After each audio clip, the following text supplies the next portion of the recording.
예. 원래 인사는 어떻게 하지요? 샬롬.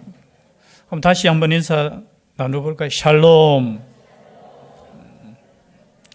뒤에 놈자가 붙어서 조금 오해하지 마십시오. 샬롬은 평강이 있기를 원합니다. 그런 뜻입니다. 하나님의 평강이 있기를 축복합니다. 예. 평강 말고 불안한 걸 원하십니까?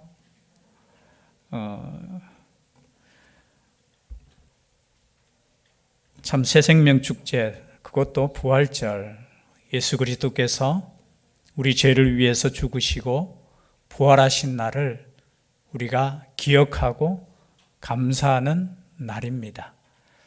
만약에 우리가 부활이 없다면, 다시 사는 것이 없다면 우리의 믿음이 헛것이라고 우리가 교동문 읽으면서 그 말씀에 기록되어 있습니다. 만약에 이 땅의 삶이 다라면은 여러분 소망이 있습니까? 이 땅의 삶이 만약에 다라면은 모르겠어요. 어떤 소망을 가지고 우리가 살아가야 될지. 그러나 이 땅의 삶이 다가 아니고 우리의 죽음 이후에 영원한 삶이 있다라는 것을 친히 예수 그리스도께서 보여주셨습니다. 여러분, 영원한 삶, 영원한 심판이 있음을 성경은 말씀하고 있습니다. 사실 조금 듣기에 거북할 수 있지만 분명하게 우리의 죽음 이후에는 다른 생명이 있습니다. 심판이 있고 또 영원한 생명이 있다라는 것을 말씀하고 있다는 거죠. 그러므로 말미암아 사실은 이 부활절을 우리가 기념해서 교회 역사상 모르겠습니다. 부활절날 새생명 축제하는 것은 또 처음인 것 같아요. 제 기억에는. 의미가 있기 때문에 그렇습니다. 여러분, 이 시간에 이 자리에 오기까지 얼마나 힘드셨습니까? 혹여나 처음 오신 분들은 교회 들어오는 것이 얼마나 힘들어요. 안 그래요? 그럼 전도하는 것도 힘들어요. 죄송한데 교회 한번 오자 하는 이 말이 정말 입에서 나오기가 힘들어요. 그리고 또 이 자리에 교회 나온다는 것이 사실은 많이 힘들어요. 쉬운 거 아니에요. 그럼에도 불구하고 여러분 새생명 축제라고 하는데 축제다운 건 없어요. 세상에 페스티벌 하면은 화려하기도 하고 교회가 별로 화려한 거 없어요. 그죠? 그 소도 안 잡습니다. 원래 잔치에는 뭐가 잡아야 돼요? 소도 한 마리 잡아야 되고 하는데 밑에 이제 예배 끝나고 같이 꼭 식사를 하시고 가셨으면 좋겠어요. 그 전에 1층에서 지금까지는 이제 하고 금방 그냥 막 1시간만 예배 드리고 딱 도망가시는 분들도 있고, 그래서 얼굴을 한번 보고 그래도 목사님 저와 또 우리 장로님들이 한번 인사라도 하고 그렇게 가시는 것이 낫지 않을까 생각해서 1층에 잠시 오시면 선물도, 큰 선물도 아니에요. 작은 선물 드리고 그런 시간인데, 어쩌면 우리가 화려하지도 않고요. 교회 보여줄 것도 없어요.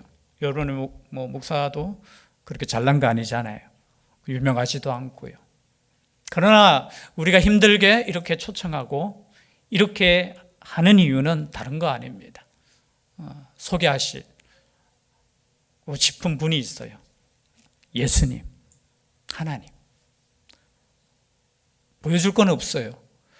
우리 속에 있는 예수님, 우리 속에 있는 하나님. 특별히 하나님의 그 크신 사랑을 짧은 시간이지만 좀 이렇게 함께 나눴으면 좋겠어요. 하나님께서 우리를 얼마나 사랑하시는지를 들어보셨겠지만 진짜 사랑하시는 우리 하나님, 그 하나님을 소개해 주고 싶어서, 사실은 이 짧은 시간이지만 여러분이 얼마나 많은 일들이 있습니까? 그렇죠? 또 가야 할 곳도 있지만 이곳에 저희들이 초청했습니다. 짧은 시간이지만 하나님의 그 크신 사랑을 조금 들어보고, 진짜 하나님께서 나를 사랑하셔? 여러분, 누군가가 나를 사랑한다고 하면 일단은 안 믿는 분들이 있어요. 나 같은 걸? 어떻게? 또 하나님이 언제 사랑했어? 내가 평생 살아도 하나님이 사랑하시는 줄 나는 한 번도 느껴본 적이 없어. 여러분, 그럼에도 불구하고 성경은 우리를 사랑하시는 하나님이시라고 계속해서 말씀하고 있다는 거예요. 우리 아이들을 키워보신 분들은 조금은 이해할 겁니다. 지금도 물론 사랑하겠지만 30이 되어도 40이 되어도 또 우리 어르신들 90이 되어도 그저 60이 된 자녀를 사랑하겠지만 언제 우리가 가장 사랑했나 제가 돌아보면은 태어났을 때, 그죠? 똥도 못 가리고 오줌도 못 가리고 그냥 밤에 피곤하든지 안 피곤하든지 그냥 울고, 지 배고프면 울고, 기억 못 하더라고요. 야, 내가 너희를 얼마나 사랑했는데. 솔미솔찬은 제 자녀입니다. 그래서 여러분 다 기록해 놓으셔야 돼요. 원래 어릴 때부터 그 우는 장면 있잖아요. 그 고집 피우는 장면들 다 이렇게 찍어 놓으시고, 그때 우리를 얼마나 그죠? 사랑하는 그 부모의 그 은혜처럼 하나님께서 지금까지 우리를 얼마나 사랑하는지, 여러분 그것을 믿는 사람과 믿지 않는 사람이 달라요. 내가 사랑받고 있다라는 것을 그저 느끼고 사는 사람하고, 나는 사랑받지도 못해, 나는 그냥 혼자야, 이 세상에서 나를 이해하는 사람 없어 라고 사는 인생은 다르다는 거예요. 어쩌면 예수 믿는다고 하면 오늘날에는 참 좀 손가락질 당할 수도 있어요. 예수 믿는 사람들도 별거 없고 다른 게 없고 욕심 더 많고 더 따지고 그런 사람들 많아요. 속으로 맞습니다, 목사님. 보니까 그래요. 맞아요. 교회 다니는 사람이 착한 사람 아니에요. 여러분 옆에 사람 보세요. 한 성질 다 해요. 더 따져요. 보면은 욕심 없다고 하지만 욕심 더 있어요. 여러분 이런 사람들이 예수 믿는 거예요. 아무도 동의를 안 하시네. 이런 우리를 하나님께서 사랑하신다는 것. 여러분, 내 자녀가 아무리 못되게 굴고 내 자녀가 아무리 잘못해도 여전히 내 자녀는, 부모님은 나를 사랑하시는 것처럼 우리 하나님은 우리를 사랑하셔요. 제가 설교를 지금까지 이런 적이 없는데 몇 번이나 제가 바꾼지 몰라요. 부활절에 대해서 준비했다가 또 원래 준비했는 말씀 있다가, 근데 꼭 이 말씀을 꼭 이렇게 하나님께서 기도 가운데 전하라고 하더라고요. 내 사랑을 좀 전했으면 좋겠다. 사람들이 믿을지 안 믿을지는 모르겠지만 내가 정말 사랑한다는 걸 내 대신 말했으면 좋겠다. 하나님께서는 우리가 아니고 나를 사랑하십니다. 조금 쑥스럽지만 한번 저를 따라 한번 해보실까요? 좀 쑥스럽지만, 하나님께서 나를 사랑하십니다. 믿으십니까? 교회 다니는 사람은 믿으십니까 하면 아멘이라는 걸 해요. 아멘이 무슨 뜻이냐면 믿습니다 라는 거예요. 여러분, 우리의 삶은 때로는 우리가 말하고 우리가 고백하는 대로 가는 거예요. 세상 사람들도 그렇게 말을 합니다. 말을 할 때 네가 말하는 대로 이루어진다고.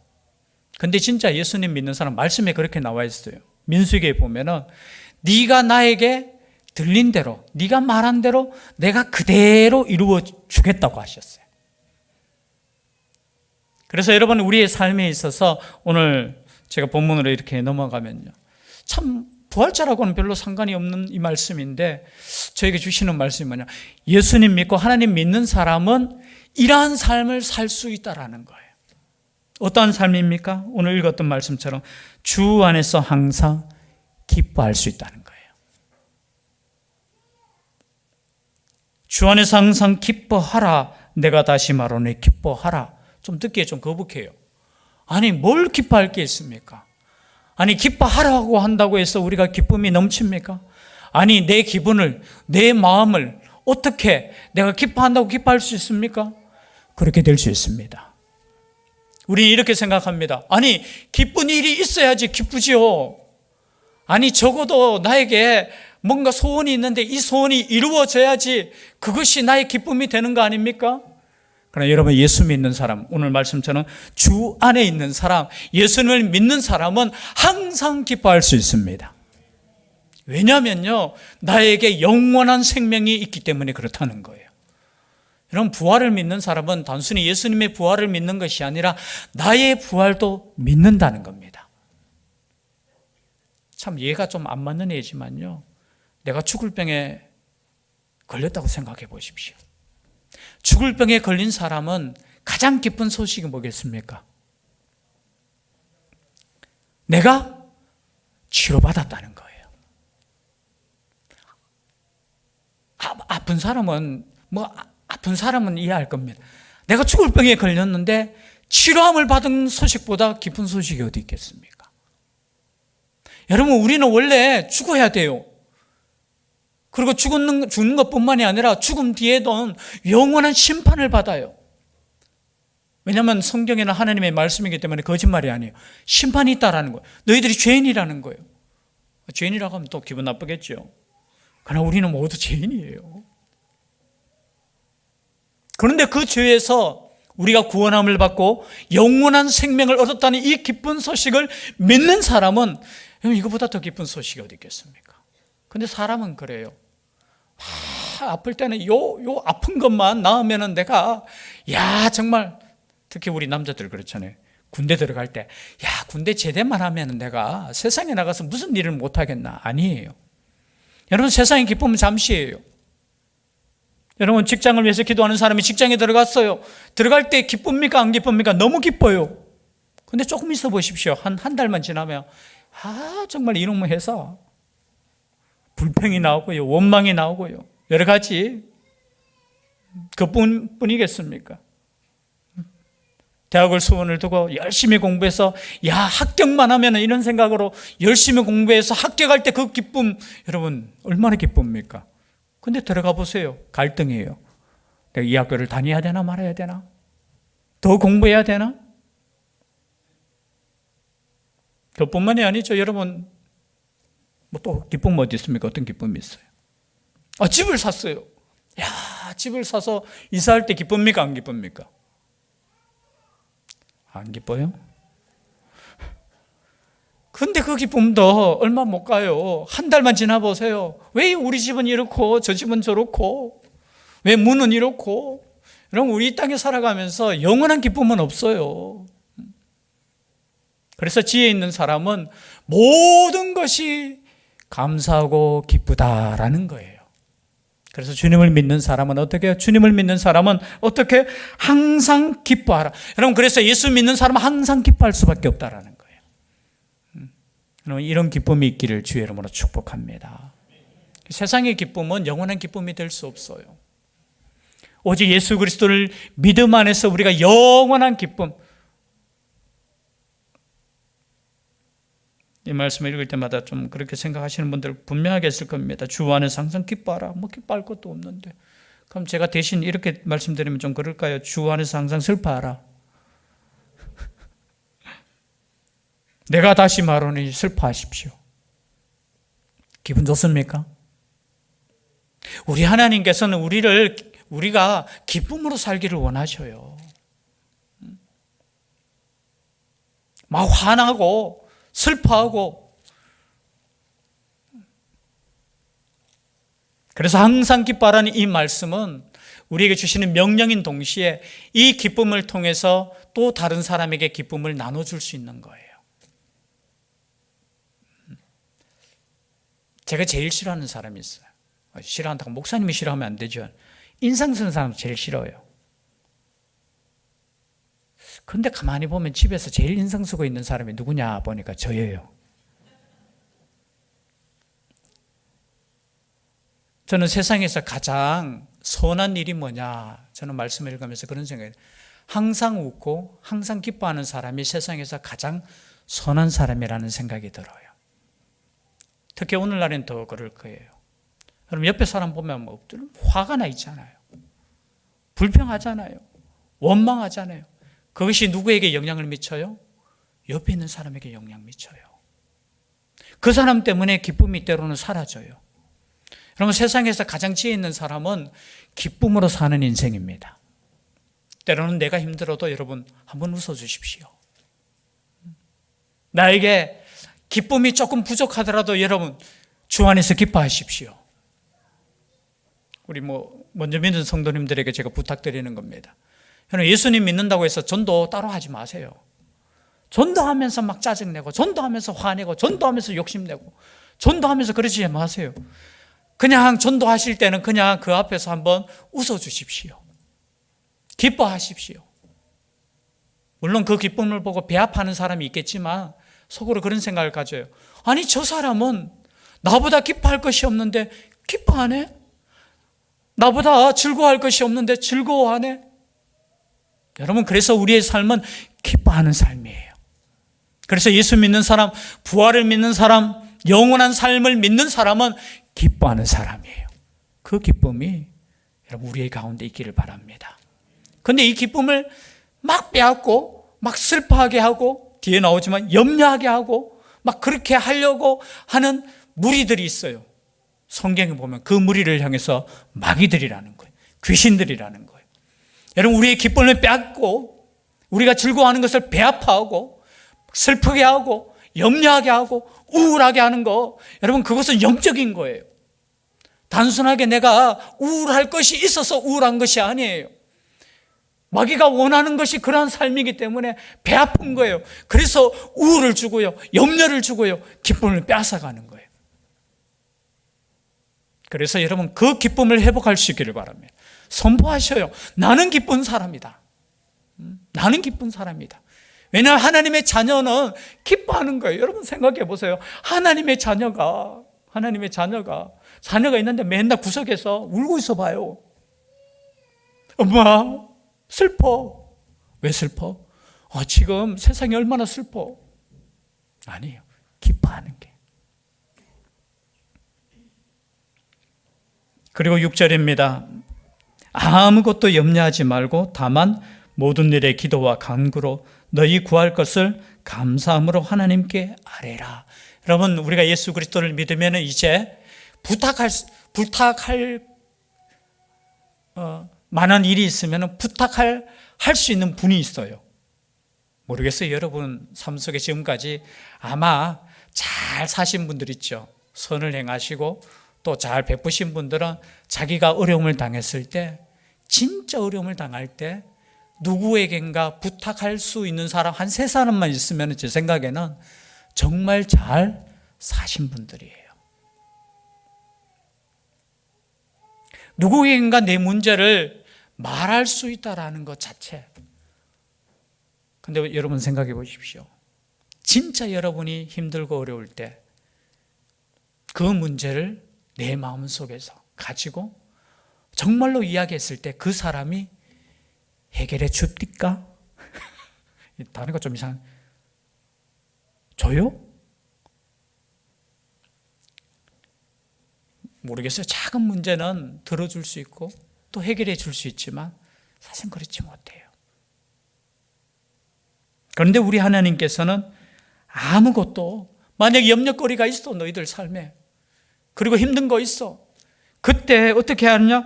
염려하지 말고 다만 모든 일에 기도와 간구로 너희 구할 것을 감사함으로 하나님께 아뢰라. 그럼 이 말이 쉬운 것 같지만 제가 여러분에게 가서 누구에게 갔습니다. 우리 제일 앞에 우리 정성훈 장로님 혹시 장로님 사업하다가 실패하시면, 사업 안 하시는 분이에요. 예를 들어서 사업하시다가 실패하면 저한테 오세요. 제가 어떠한 문제든지 제가 해결해 드리겠습니다. 제가 이야기할 수 있겠습니까? 없겠습니까? 할 수는 있겠지요. 기도는 해주겠습니다. 이 정도는 할 수 있겠지요. 사실은 이렇게 이야기할 수 없어요. 아니, 어떤 문제가 있습니다. 저한테 오시면 내가 그 문제 깨끗하게 내가 해결해 드리겠습니다. 그렇게 이야기할 수 있습니까? 그런데 우리 하나님께서는 이렇게 말씀하셔요. 야, 세상에 살면서 힘들지, 어려울 때 있지, 나에게 그거 이야기해 줬으면 좋겠어.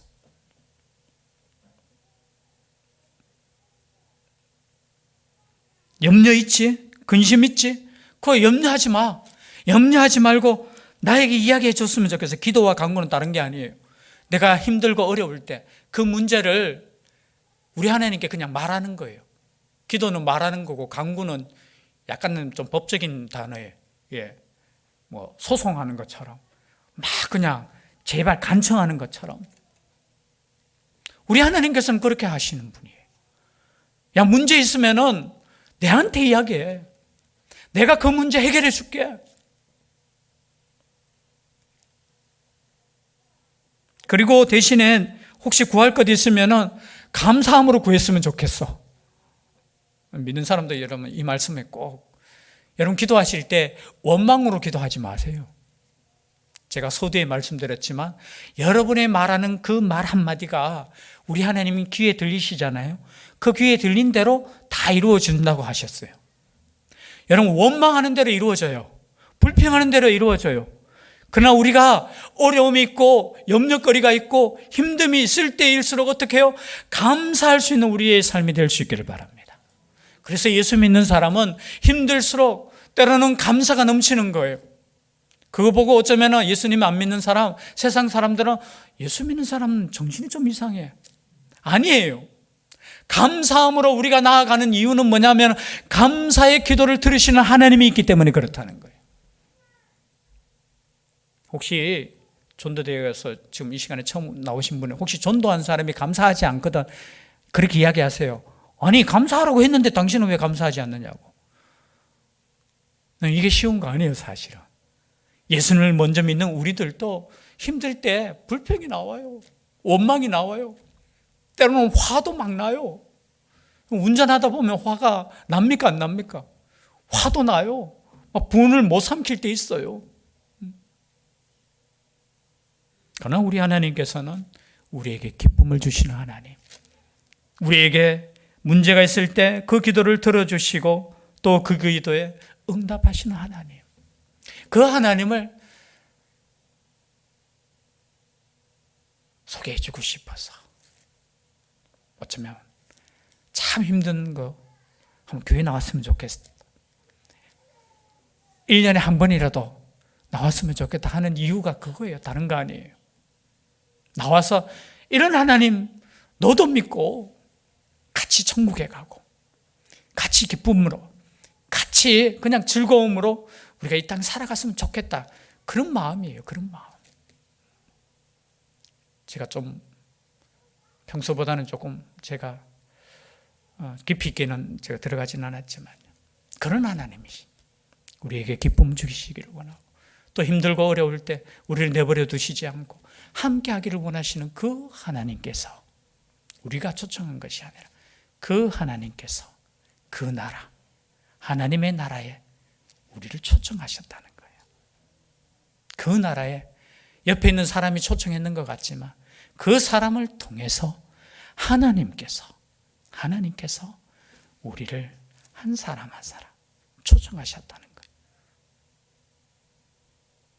그 초청에 응할 수 있는 우리가 될 수 있기를 주의 이름으로 축복합니다. 기도드리겠습니다. 사랑의 하나님, 하나님께서 우리를 한 사람 한 사람 하나님의 자녀로 불러주심에 감사드립니다.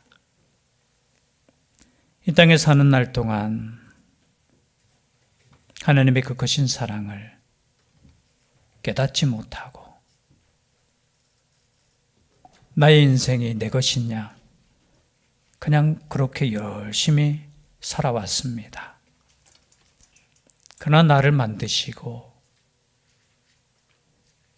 나와 함께 하시는 그 하나님을 잊어버리고 살아갈 때가 얼마나 많은지 다시 한번 하나님의 말씀을 통해서 우리와 함께 하셨고 지금도 함께 계시고 아니 앞으로 영원히 함께 하실 그 하나님 아버지 앞에 우리의 마음을 내놓습니다. 이 시간 우리의 마음속에 찾아와 주셔서 구원하여 주시고 하나님의 자녀로 남은 인생 살아갈 수 있는 저희들 되게 하여 주시옵소서. 우리에게 기쁨 주시고 우리의 기도를 들어주시는 예수님 이름으로 기도드립니다. 아멘. 아멘. 말씀의 위탁을 드립니다. 천국의 시민권을 선물로 얻으신 성도 여러분, 오늘 들은 말씀을 나가서 전파하며 복음의 증인되어 사십시오. 아멘. 이제부터 성도로서 말씀에 순종하는 삶을 살도록 힘쓰겠으며 나가서 복음 전하며 성도답게 살겠습니다. 아멘.